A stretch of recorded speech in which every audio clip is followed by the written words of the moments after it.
Heart blockage हो, cataract हो, glaucoma हो, किडनी स्टोन हो, गॉल ब्लैडर स्टोन हो, समय आ गया है अपना सर्जन खुद बनने का, क्योंकि हॉस्पिटल के दरवाजे आपके लिए बंद हो चुके हैं। तो क्या हम हाथ पे हाथ रख के इंतज़ार करें कब वो दरवाज़ा दोबारा खुलेगा, या फिर कहीं ऐसा ना हो तब तक वो पेशेंट की सांसें ही बंद हो जाए?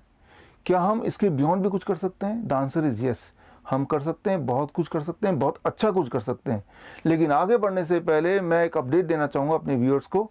आपको तो पता ही है, पिछले 2 महीने से ज़्यादा वक्त हो गए मैं लगातार पेशेंट मांग रहा हूँ, कोरोना के पेशेंट जिन्हें मैं 3 स्टेप डाइट से ठीक करना चाहता हूँ। फाइनली मैं आपको बताना चाहूँगा कि मुझे कोरोना के पेशेंट मिल गए हैं, लेकिन भारत से नहीं, भारत की सरकार से नहीं, किसी और देश से।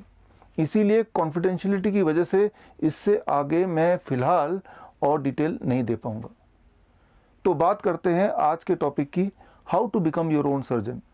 सबसे पहले मैं बात करता हूँ हार्ट ब्लॉकेज, यानी कि कॉरोनरी आर्टरी डिजीज़। इसका मतलब ये है कि वो ब्लड वेसल जो ब्लड सप्लाई करता है हार्ट के मसल को, उस ब्लड वेसल में कभी कभी ब्लॉकेज आ जाता है जिससे ब्लड फ्लो ठीक से नहीं हो पाता। इसीलिए ऐसे पेशेंट जब वो दौड़ते हैं या सीढ़ियाँ चढ़ते हैं या फिर हैवी कुछ उठाते हैं तो उनको दर्द होने लगता है, एंजाइना होता है, डिस्कम्फर्ट होता है।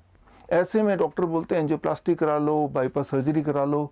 लेकिन एक तीसरा इंटरवेंशन भी है जिसका नाम है नेचुरल बाईपास। नेचुरल बाईपास कोई मेरा बनाया हुआ कोई मेथड नहीं है, ये मेडिकली साबित प्रूवन मेथड ऑलरेडी है जो कि एमडी लेवल पे पढ़ाया जाता है।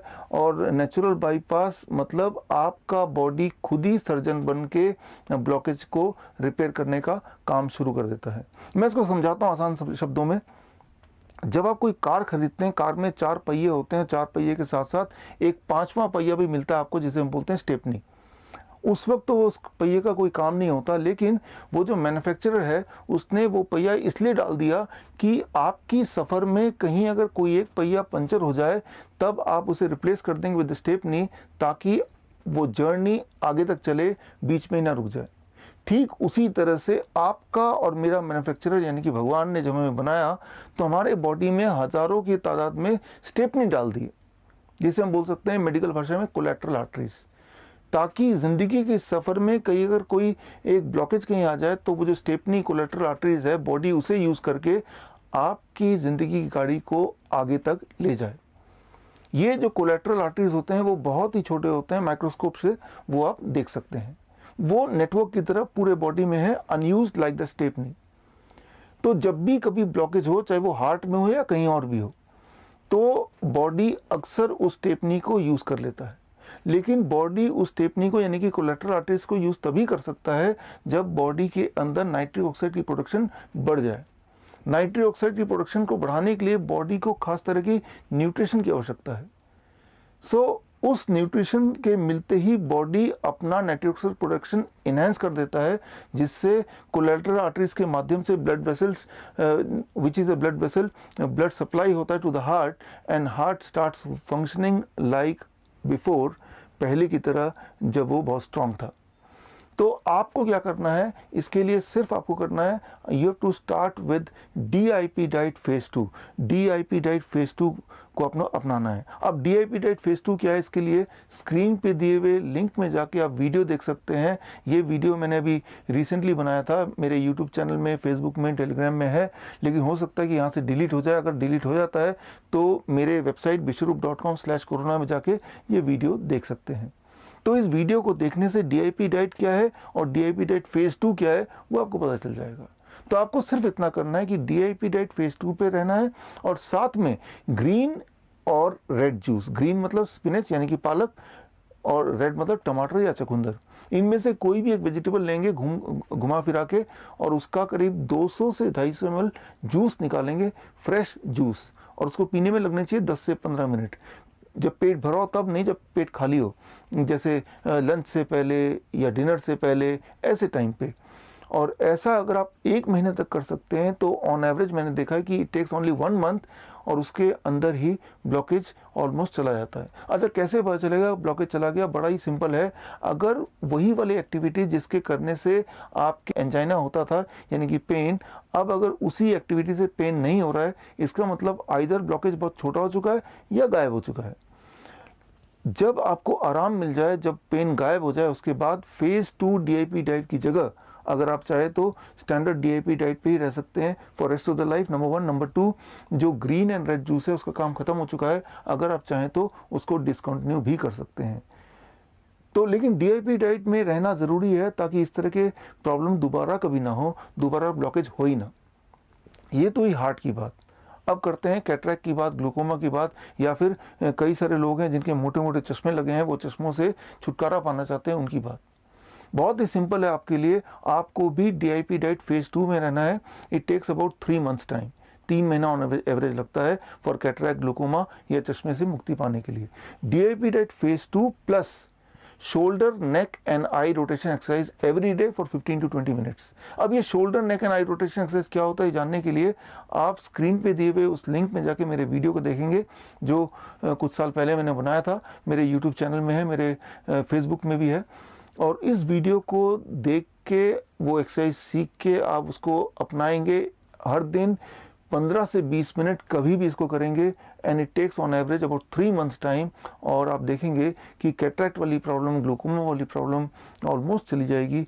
और अगर पूरी तरह चली जाती है तो वो एक्सरसाइज करना डिसकंटिन्यू भी कर सकते हैं, और डीआईपी डाइट फेज़ 2 की जगह आप स्टैंडर्ड डीआईपी डाइट में रहेंगे for rest of the life, ताकि इस तरह की प्रॉब्लम दोबारा ना हो। And finally, kidney stone and gall bladder stone. अब देखिए, इसमें 2 पार्ट हैं। एक तो है एक्यूट, मतलब अचानक से पेन आना, मतलब स्टोन अटैक। तो एक्यूट में सिम्टोमेटिक रिलीफ बड़ा इंपॉर्टेंट है। सिम्टोमेटिक रिलीफ के लिए, पेन मैनेजमेंट के लिए, फिर उसी वीडियो को मैं रेफर करूंगा जो वीडियो मैंने थोड़ी देर पहले बताया था। उस वीडियो में जाके पेन मैनेजमेंट कैसे करना वो सीखना आपको। उससे इमीडिएट रिलीफ तो पेशेंट को मिल जाएगा, लेकिन अब इंपॉर्टेंट बात है वो स्टोन को डिसॉल्व करना। स्टोन को डिसॉल्व करने के लिए फिर वही idea, DIP diet phase 2 for 3 to 6 months. अब 3 महीने लगेगा या 4 महीने लगेगा या 6 महीने लगेगा, या हो सकता है उससे थोड़ा और ज़्यादा टाइम भी लगे, डिपेंड ऑन कि वो स्टोन का साइज़ कितना है, वो कितने सारे स्टोन हैं। लेकिन एक इम्पॉर्टेंट बात यह है कि डीआईपी डाइट फेज़ 2 स्टार्ट करते ही आप देखेंगे कि विद इन फ्यू डेज अब जो फ्रीक्वेंसी ऑफ अटैक कम हो जाएगा और जो पेन की इंटेंसिटी वो भी कम हो जाएगी। लेकिन ये तो हुई एक बात, लेकिन साथ में आपको ऐड करना है कुल्थी का दाल का पानी। कुल्थी का दाल क्या होता है, इसे कहते हैं इंग्लिश में हॉर्स ग्राम।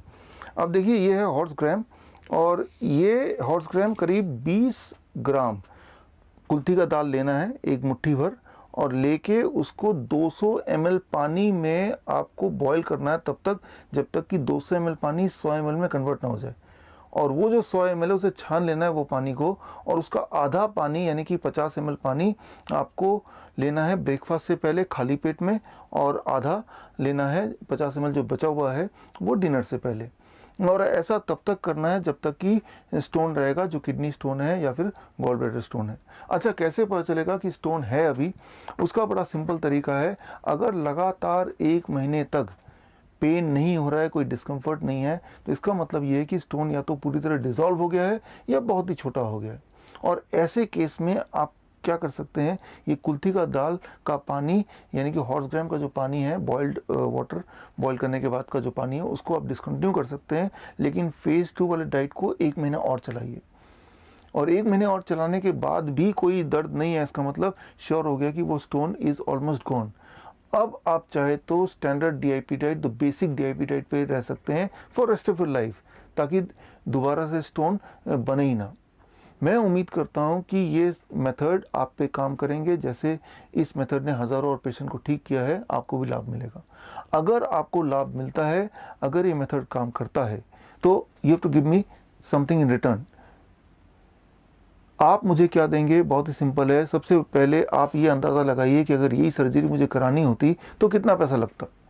मान लो हार्ट सर्जरी करानी होती तो 5 लाख रुपए लगता, उसको आधा कर लीजिए, 2.5 लाख। 2.5 लाख तो खुद को दे दीजिए, आफ्टर ऑल आपने मेहनत की है, आप ही सर्जन है तो आपकी फीस मिल गई आपको।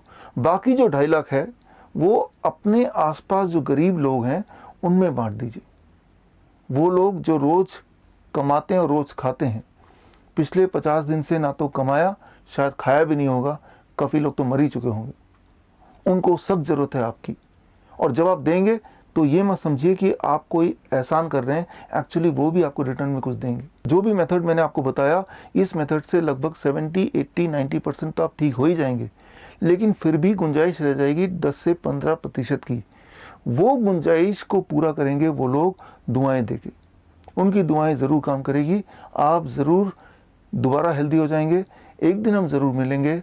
मैं doctor Vishwaroop Roy Chowdhury, all the best, thank you, जय हिंद।